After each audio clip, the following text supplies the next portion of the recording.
Everything.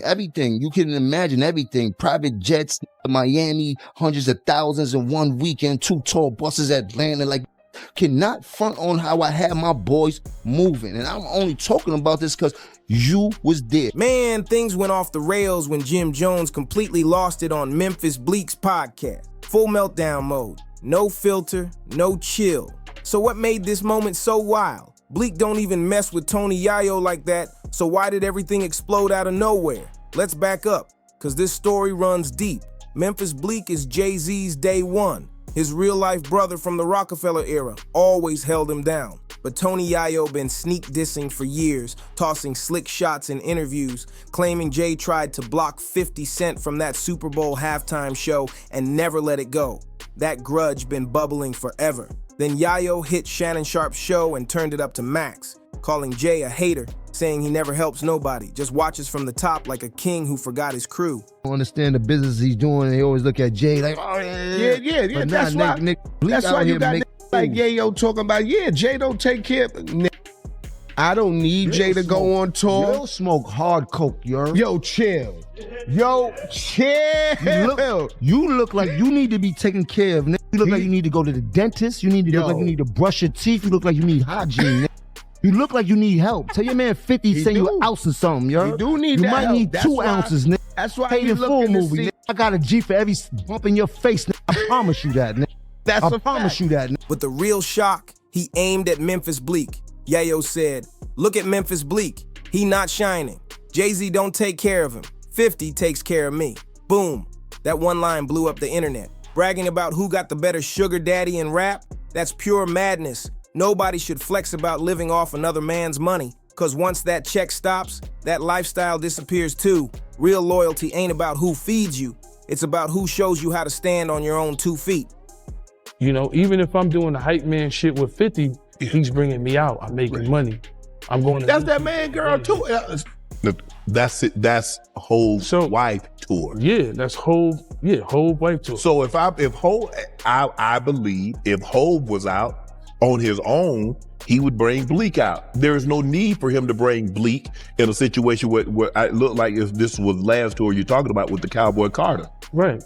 Yeah. So to me, because I look at Bleek as a loyal guy, like I'm a loyal guy to Jay. But I look at like Fifth, my guy Hervé, one day we at TRL, and it's the young Gunners there. Yeah. And I'm talking to him out. And Hervé says loud, you don't gotta worry about nothing. You got 50. Jay-Z doesn't do nothing for these guys like 50 does. And Hervé, I think he worked with them too. But he said that to me. But Yayo wasn't done causing chaos. After going at Jay-Z, he turned his aim straight at Jim Jones, and that's when things got wild. G-Unit versus Dipset got real history, and everyone thought that beef was buried for good, but nope, it's back and personal this time. When Yayo hit Madoff's podcast, he dropped a straight-up bomb. Claimed Jim Jones left stack bundles in the streets to die, saying Jim didn't move right, didn't protect him, didn't pull him out the trenches when he had the chance.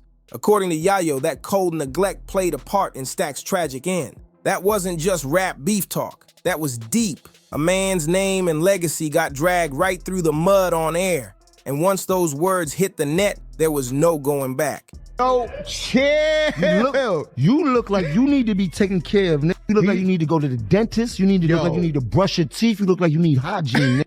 You look like you need help. Tell your man 50 send you an ounce or something, yo. Jim's name was on everyone's lips again. The fire was officially lit. When Yayo dropped that line about Jim Jones leaving stack bundles in the streets, the internet went wild. Comments flooded in fast, podcasts reacted within hours. Everybody wanted the truth. Yayo said it with full confidence, no hesitation, no backtracking. That's a dangerous claim, for real. This wasn't small talk or playful shade. This was heavy street business mixed with raw emotion. And the craziest part, folks been whispering about this for years. Yayo just said out loud what people only whispered behind closed doors. Stack Bundles wasn't some random name. He was family to Jim, signed to him, rode with him, toured with him, loyal till the end. Stack had New York buzzing with energy, style, and hunger. But when things got rough, he was still in the trenches, surrounded by danger. That's where tragedy struck. I do my own tours. I did tours in Canada. I did a tour across the whole Germany and the Swiss Alps. And that's why I don't care about the hate. Cause I'm like, I got the possibility to do my own tour. Like something with Memphis Bleak. Memphis Bleak said to Nori, Yayo said, Jay-Z didn't have us on tour like he did, or I eat my own halal. I eat my own halal too. If you want to say that, to Memphis Bleak, I just came off my last tour. All I'm saying is when you see Jay-Z in a setting, he never really, when he's doing a Beyonce show or whatever, you don't see Memphis Bleak on the stage and him being brought out. Right in his own neighborhood. For years, fans been saying Jim didn't do enough to pull Stack out. And the harshest rumor, that Jim ran off with everything. The sound, the style, the wave, the drip, every bit of it. People claim Jim took what Stack created and left the man behind. That kind of talk cuts deep. But let's be honest, Stack wasn't just ahead of his time, he was futuristic. His look, his flow, his whole vibe was next level. If he were here today, he'd be front row at Paris Fashion Week sitting right next to A$AP Rocky, no doubt. The whispers never faded. Folks saying Jim Jones stole Stack's whole image while Stack never got his shot to live the dream. But Jim swears it's all lies. Says he gave Stack everything. The shows, the money, the travel, the chance to escape the block. But according to Jim, Stack just couldn't leave. Said the streets had him locked in too tight. That's where it really hurt Jim. That's why he worried about Peon, you broke, nigga. You know See? I got it, nigga. What's Don't- up? The ain't bag nobody- is up. The both side. Hey, yo. Hey, Flea, where the both side, Flea? Let me finish that off. Ain't nobody taking care of niggas over here, B. Yo, nah, you good, my nigga. I fucking love it. Niggas deserve it. They need to hear this shit, man. He says the pain wasn't from betrayal. The pain came from trying to save someone who didn't want saving. And you could see it in Jim's eyes when he talked about it. He said it straight. I never left Stack behind. Go watch that old interview. Jim wasn't performing for cameras. That pain was real, like the wound never healed. He was ready to check anyone twisting Stack's name for clout. It wasn't no PR move. Those were real scars on display. What's wild is, Tony Yayo hadn't even spoken on it yet. But it's like Jim already felt that storm coming. Like he knew somebody was gonna dig that pain back up again. Stack wasn't just another rapper to him. That was family, love, and loyalty. So when Yayo finally came out swinging with that claim, Jim took it personal. Like, God planned for you to come here and spaz on y'all niggas tonight. I spaz? I'm just saying, it was a plan. I mean, I do be on some Hollywood shit in Europe. I gotta stop. Something like, yo, stop talking about Europe. I don't, like, when you come here, you gotta deal with Don't treat niggas. Vlad like that, bro. See how niggas is? See how No, I niggas had is, nothing bro? with Vlad. He ain't treat Vlad Nothing like with Europe. this. That was his brother's name getting dragged, and you could tell something major was about to blow. Fast forward to Memphis Bleak's podcast. It started chill, just talk about the game, success, and respect. But the second Tony Yayo's name got mentioned, boom, the vibe flipped instantly. You could see it in Jim's face, his jaw locked, eyes cold, and when he spoke, it was pure fire. No filter, no pause. Jim came in hot. Bleak tried to cool it down like, yo, let's not turn this into a scene. But Jim wasn't hearing it. He snapped right into defense mode, saying he ain't starving, his circle ain't starving, and anyone saying otherwise is talking straight clown talk. He made it clear. He built his empire from the dirt and nobody's feeding him. Then Jim started flexing. Houses, cars, lifestyle, all of it. He wanted the world to see he's solid and self-made. You could feel that pride pouring out his chest. But here's the twist. Yayo never said Jim was broke. That wasn't even the shot. The real jab was when Yayo said, they don't look like they winning. That's what hit hard. He wasn't clowning Jim's pockets. He was clowning his people. And that's what burned deep. If Jim had just stood tall for his team, he could have flipped it easy. But instead, he went full flex mode, talking money and status like he had something to prove. That's when things started spinning out of control. You could see the pride take over. Jim's always been that type who takes it personal, and this wasn't just Yayo talking. It felt like a public challenge to his name and his whole circle. Jim jumped up with full boss energy and shouted, "Ain't nobody feeding me, I built this from the ground up." The whole room lit up. It was like years of bottled up frustration finally exploded. He wanted everyone to know, he's not 50's guy, not Jay-Z's guy, he's his own man.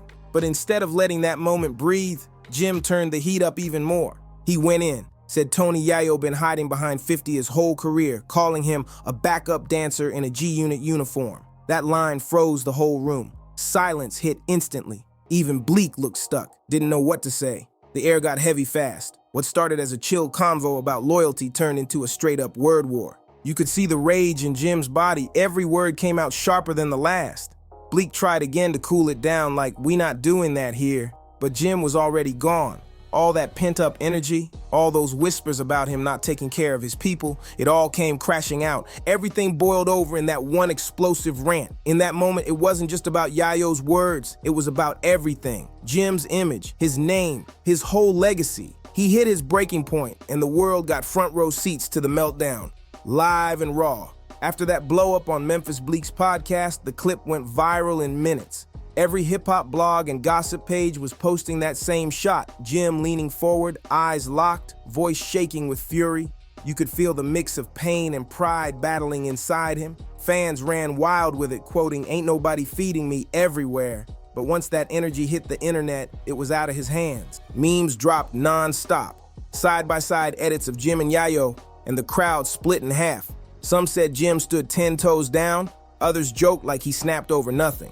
The internet never sleeps. Meanwhile, Yayo stayed silent, too silent, and that quiet had everyone thinking he was plotting something heavy. But Jim, he kept the fire burning, hopped on live, doubled down on every word, saying he built his empire brick by brick. No handouts, just loyalty, hustle, and a code he refuses to break. The problem was, Jim kept talking like he had something to prove, and the internet twisted every word into new headlines. Then out of nowhere, boom, Yayo finally made his move. No diss track, no interview, just one post, no caption, no words, just a photo of Max B, Jim's biggest rival from back in the day. That single image broke the internet in seconds. If you know, you know, that was cold. Max B and Jim been beefing for years, so that post wasn't random. It was a straight dagger. It said everything without saying a word. Fans lost it. Comments blew up, timelines on fire, people screaming, "Yayo violated." The disrespect hit heavy. Jim saw it too, and you could tell that one hurt. It wasn't just rap anymore. This was about legacy, pride, and old scars that never healed. Jim jumped right back online, calling out dudes who chase clout over truth, said they only say his name when their music ain't moving. He was lit again, defending his crew and his city like his back was to the wall. But behind all that noise sat a deeper story. Two men from the same struggle who walked different roads, both loyal to their camps, Jim with Dipset, Yayo with G-Unit, both carrying scars. The internet don't care to understand. The internet only wanted one thing, drama. Still, you can't deny it. Yayo's move was both genius and savage. One single repost flipped the whole story. Suddenly, it wasn't Jim Jones defends himself. It was Yayo strikes back with legendary shade. That's silent power right there. No words, just impact. Even Memphis Bleak jumped in, saying he didn't want beef between legends, but it was already too late.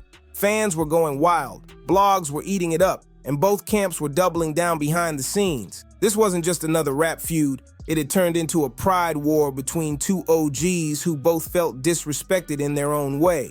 After Yayo's silent strike with that Max B post, the whole hip-hop world went nuts. Blogs couldn't keep up, YouTube reactions dropping by the hour, and Twitter turned into a full-on war zone. G-Unit fans were yelling, "Yayo keeping it real," while Dipset heads shouted, "Jim held it down like a boss." The city was split clean down the middle. And it wasn't just fans. Industry voices jumped in too. Rapper, DJs, podcast hosts. Everybody had an opinion. Some said Yayo only said what others were scared to, while others claimed he crossed the line, bringing Stack Bundle's name back into it. Every post, every clip was getting picked apart like a crime scene.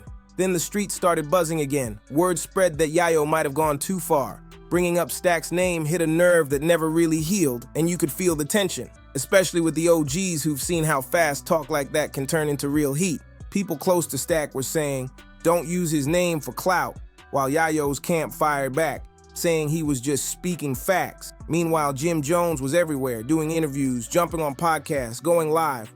He wasn't dodging nothing. He said, "Ain't no rapper gonna rewrite my story," and spoke on loyalty, brotherhood, and how folks love to twist the truth once the cameras start rolling. You could see that emotion all over him. He wasn't just defending his name, he was fighting for his legacy. Then Jim dropped a slick bar that felt aimed straight at Yayo. Some dudes think loyalty means shouting another man's name forever. That line hit deep. Fans instantly knew who he was talking about. The shade was loud, but pure Harlem smooth. And just when it couldn't get wilder, old footage of Stack and Jim started resurfacing. Freestyles, behind-the-scenes clips, moments that showed how tight they really were before tragedy struck. The tone shifted from beef to straight up pain, but that peace didn't last long.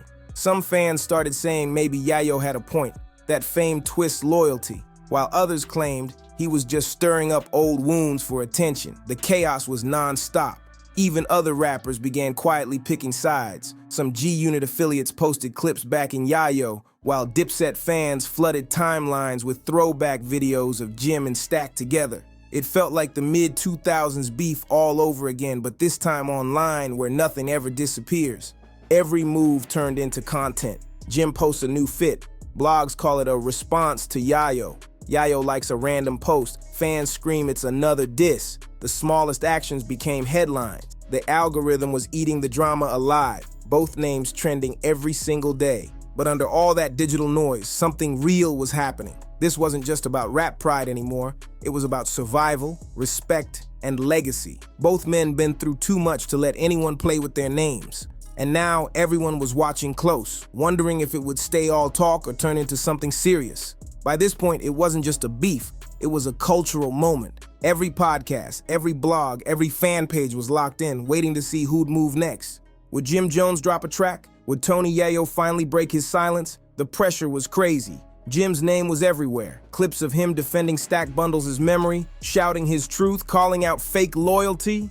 You could see the weight of it all sitting heavy on him. He wasn't just angry, he was hurting. During one live, Jim said, "Don't ever question my loyalty to my people. I put my life on that line every day for mine." You could feel the pain behind every word. Meanwhile, Yayo stayed calm, too calm. No rants, no interviews, no shouting, just slick online moves that kept the fire burning. He reposted an old clip of him and 50 Cent laughing on tour with the caption, "Real ones don't talk, they move." Another shot fired, quiet but sharp. Fans went wild all over again. Jim clapped back the next day with pure Harlem energy, dropped a video walking through his block, flexing the cars, the jewelry, and the love from his hood. He said, "This is legacy, this is family. Ain't no man ever made me." The streets cheered loud. You could tell, for Jim, this wasn't entertainment, this was reputation. Then came the twist nobody saw coming. Memphis Bleak jumped online to cool things down, saying, "I respect both of them. It's just sad when pride gets louder than love." That line hit deep, because he was right. Both men had their truth, but both were still bleeding from old wounds. Fans still weren't ready to calm down. The internet turned into a full-blown debate zone. Team Jim versus Team Yayo. Team Jim said he was real for standing up for his name and Stack's memory, while Team Yayo claimed he just spoke what others were too scared to say. No matter which side you were on, the talk ran deep. But let's be honest, both of these men are true veterans. They've been through street wars, label chaos, and heavy losses. So when they clash, it's not just noise, it's decades of respect, pain, and pride hitting head on in real time. Yayo's silent post with Max B still stands as one of the coldest moves in modern hip-hop. No caption, no words, just straight impact. And Jim's response, pure Harlem steel. Emotional, but fearless. Neither of them backed down. And that's exactly why fans respect them both, even in the madness. At the end of the day, this whole saga reminded everyone what hip-hop really is. Raw emotion, real stories, and that kind of passion no money can buy. Two legends who've seen it all, still standing tall in a world that craves drama more than truth. So tell me, whose side are you rocking with?